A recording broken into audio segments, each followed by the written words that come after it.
Welcome back to Global Business. I'm Mei Lee in Hollywood. Well, diversity has been a very hot topic here, and for Asian actors, it's been an uphill battle. Things have improved, especially since the days when the very few roles available perpetuated racist stereotypes. Well, one actor who helped break that mold is George Takei. He played Sulu on the TV series Star Trek. Since then, he has appeared on TV, film, and more recently, on stage. Bridge, we got him through! The original 1960s TV series Star Trek, which followed the galactic journeys of the USS Enterprise, was groundbreaking.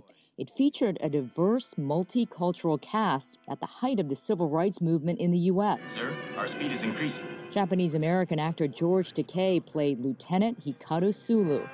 Takei was a hero to the Asian American community. Bold statement for an ensign. This was one of the first times that an Asian wasn't stereotyped as a villain or subservient sidekick. Takei was a true pioneer for Asian actors in Hollywood, something he has proudly embraced throughout his career. He's been at the forefront of civil rights issues his entire life, which comes as no surprise given his own tragic history.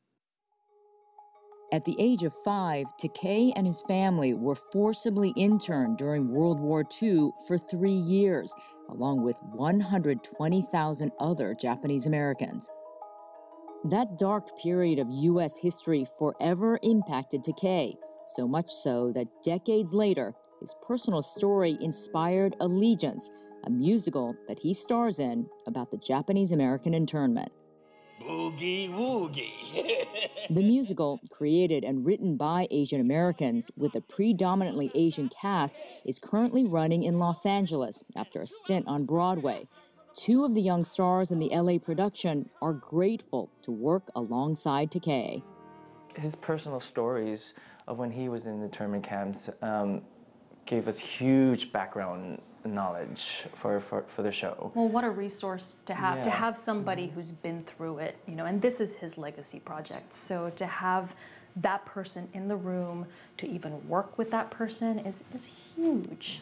Not to mention the inroads George Takei has paved for generations to follow.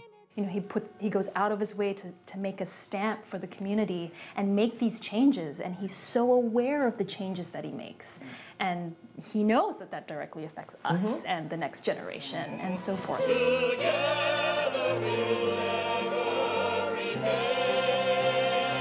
It's very clear that Allegiance is George Takei's legacy project when you see how committed he is. At the age of almost 81, Takei performs several nights a week, and after every show, he does a meet and greet with fans. Well, I had a chance to sit down with the legendary actor, and I first began by asking him what the musical Allegiance means to him. It is an important American story that an amazing number of Americans know nothing about. We were Americans of Japanese ancestry, and yet, after Pearl Harbor, because we happened to look like the people that bombed Pearl Harbor, we were seen as the enemy. Right. But immediately after the bombing of Pearl Harbor, young Japanese Americans, like all young Americans, rushed to the recruitment centers to volunteer to serve in the U.S. military. This act of patriotism was answered with a slap on the face. They were denied military service and categorized as enemy aliens. We examined the word allegiance on many levels. Yeah. Allegiance to one's country, right or wrong, but also the country's allegiance to its own ideals. Right. Also, allegiance to one's family, because it's a family story. And ultimately, allegiance to who you are. All people of Japanese ancestry have until Friday to evacuate the West Coast. The government will transport you to a relocation center? Take only what you can carry. Having, done Allegiance since when you debuted in San Diego. 2012. Right, so several years now. 2015 and 16 in New York on Broadway. Right. And then 2018 here in Los Angeles. What personally have you discovered about maybe yourself through this experience? Because again, you lived this. as a child? Well, it's both discovering things about myself as well as discovering things that I didn't know. For example, when we were in New York, this woman brought her 92-year-old mother. My father was a block manager in both camps that we were in, the one in the swamps of Arkansas and the other one in Northern California. And the 92-year-old lady was introduced to me as my father's secretary when he was block manager. Oh my gosh. And she told me things about my father that I never knew, and she told me things about me that I didn't think was true. She said I was a rascal getting in the way of my father's office, but I do remember her. Let's talk about the fact that you yourself, George Takei, you know, you're a pioneer when it comes to being an Asian American leader in Hollywood, but also socially, you know, over the decades. We all know, of course, you from Star Trek, Mr. Sulu. I'm a huge Star Trek fan, so... Live long and prosper. I mean, come on, right? So, but that's not all you're known for, but that certainly is, you know, a my part launching of you. pad. Yeah. I mean, it still is something that people go crazy over for you, isn't it? Yes, Star Trek gave me visibility and amplified my voice.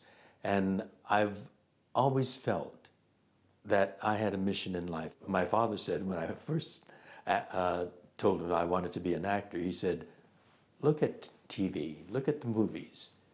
Do you see Asians that you admire in there? We're servants, we're enemies, villains, or buffoons, comic characters. Is that what you want to do? And I said, Daddy, I'm going to change it. And you did, though. You really did. If you think about what Star Trek was and the roles that you all played, there was no stereotyping. That's I don't right. remember one episode where you were stereotyped as an Asian. I was lucky Yeah. because the creator and the producer of the show, Gene Roddenberry, shared that vision. Yeah. They wanted me in that one episode called Naked Time to be accosting everybody. This disease infects us and I remember destroys that episode. Well, he wanted me to have a samurai sword. And I said to the writer of that script, that's ethnically consistent because I'm of Japanese ancestry, but I said, you know, I'm a Japanese American. And as a kid, I didn't play samurai in my backyard. And I told him, you know, I saw Errol Flynn in The Adventures of Robin Hood, and I was swept away by that. George, that is the episode I remember thinking as a kid. That fencing foil. The fencing. I was like, look at that, he's fencing. So it was, again, not And so I the suggested stereotype. that. Let's get away from the that's stereotype brilliant. of the samurai sword, you know. And so I got to whip my shirt off and get that fencing foil. Let's talk about social media. Your social media presence is astounding.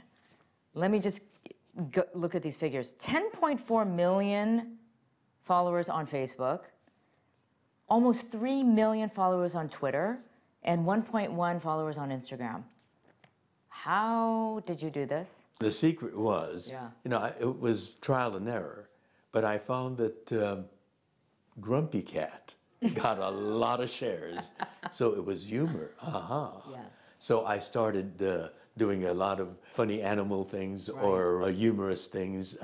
And people love it. Yeah, and build the audience. Yeah. And when the audience got bigger, then I started throwing in interment stories, you know, to, oh, I didn't know that, you know. Yeah. I grew up behind American barbed wire fences. I was imprisoned, and they took everything from us, you know. And so more people come on board. Right. And then as the audience gets larger, then I start talking about we're developing a musical. But you've also dabbled, you know, in sort of political commentary as well. Absolutely, because I'm a political animal. Right. If you get discover this wonderful way of communicating with each other, and it's not just a town square anymore, you know. The people that join you in the town square might be in Prague, Czechoslovakia, or Singapore, you know. It's an international town square. So for someone who is about to enter his 9th decade, to be such a maverick on social media and have this kind of following and this kind I'm of just an voice. opinionated guy. But it's great. It really is great, and he is great. Well, the LA production of Allegiance runs through April 1st at the Aratani Theater in Little Tokyo. Live long and prosper, George. Well, that's it from Hollywood. I'm Mei Lee. Stay right there. Global Business. We'll be right back.